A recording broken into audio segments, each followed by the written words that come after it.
What's up, guys? Just got the Bigscreen Beyond 2 in hand here. Been loving it. This thing is super light, super cool. This thing is 107 grams without the strap and face pad, and I think it's 109 grams with the eye tracking. This thing has pancake optics, which is a lot better than the first gen. I don't know if any of you guys had the first gen, but the first gen had a lot of glare and didn't have that edge-to-edge clarity like the Bigscreen Beyond 2 has. This thing, like the Bigscreen Beyond 1 was good, but it wasn't nearly as good as the Bigscreen Beyond 2. Like the Bigscreen Beyond 1, it had a very small sweet spot, so you'd have to be looking exactly at what you wanted to look at, and everything else was blurry. Whereas in the Bigscreen Beyond 2, everything's clear.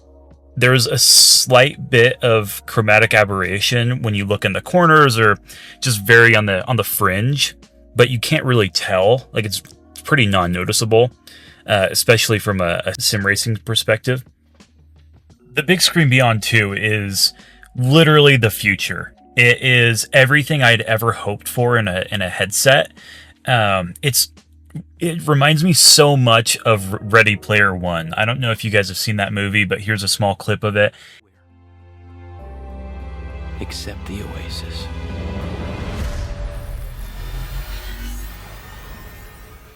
And it is just so futuristic. Like the way that you put on the headset, you just feel like you're in the future. And it just blows everything else out of the water. I've tried, the Quest 3, I've tried the Pimax, and they're good, don't get me wrong, but the weight of those, it really gets to me, especially in long sim racing sessions. Like, I just can't do that long of a session with that, like a toaster strapped to my face. I just can't do that. But with the Bigscreen Beyond 2, it's actually not that bad. You hardly feel it. You feel more of the pressure on your eyes. But honestly, with the right cushion and not strapped in too tight, you're going to be okay. It's not that bad. And you could probably go an hour or two without taking it off and you'll be fine. So one of the big improvements was the field of view. So in the Bigscreen Beyond 1, the field of view was 102 degrees diagonal versus the Bigscreen Beyond 2 where it's 116 degrees diagonal, which it's a meaningful improvement. Definitely, it's slight, but you can tell the difference. Like, it's visibly there.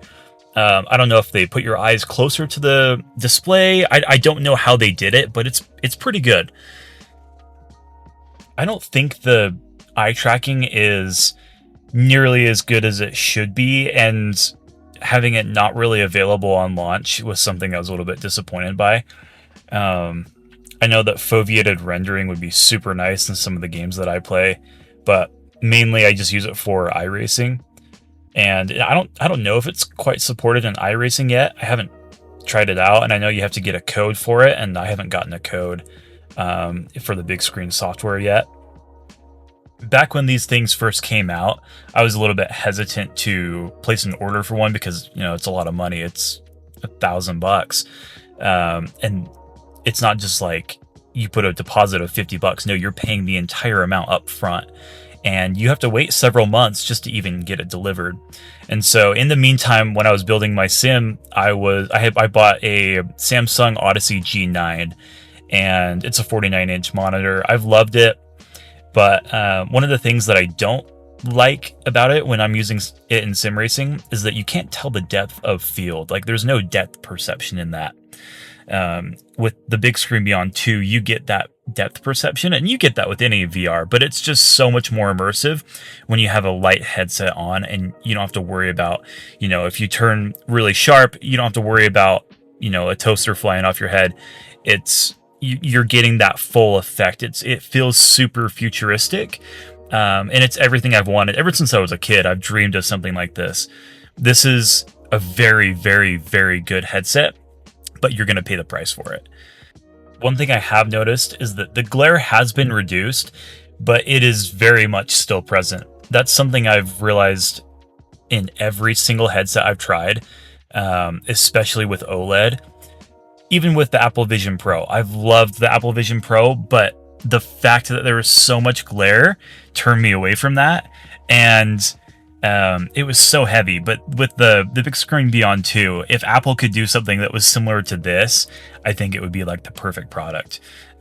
Especially working with the PCVR, I think it's something it could be integrated really, really well. But the glare, it's better than the Bigscreen Beyond 1, but not quite as good as I'd like it to be. You still see it on the dark reflections. You still get that glare, especially if you have something bright and a dark background. If you're driving at night on the sim, you're gonna see a little bit of glare, and that's almost to be expected with the pancake optics.